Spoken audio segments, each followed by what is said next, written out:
आज विश्व साइकेल दिवस साइकेल व्यवहार बढ़ाइबा पई आज दिन को विश्व साइकेल दिवस भाव घोषणा करिछि मिलित जातिसंघ। यह अवसर में पारादीपर कॉलेज एनसीसी एलुमिनी एसोसिएशन पक्षर साइकेल शोभायात्रा करा जायछि। कार्यक्रम में पारादीपर पौर परिषद अध्यक्ष बसंत विश्वाल समेत कॉलेजर बहु एनएसी छात्र छात्री जोग देइथिले। तेबे साइकेल पारादीप शहर परिक्रमा करने सह लोकों को परिवेश संबंध में सूचना दिया जायथिला।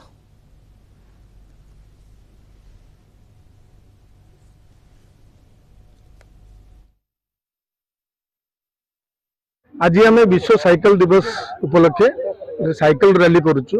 यह द्वारा आम जनसाधारण को सचेतन करुचु जे आमर परिवेश को बंचाइबा आमर ईंधन को बंचाइबा किभली आम दैनंदिन जीवन रे साइकेल चलैकरी निजर आखपाखे जो कार्य कले द्वारा आम निजे सुस्थ रहा सहित आम ईंधन बंचाई परिबा एवं परिवेश को सुरक्षा दे परिबा। आसंतु समस्ते साइकेल चलेबा, ईंधन बंचाइबा, परिवेश बंचाइबा, सुस्थ रहिबा।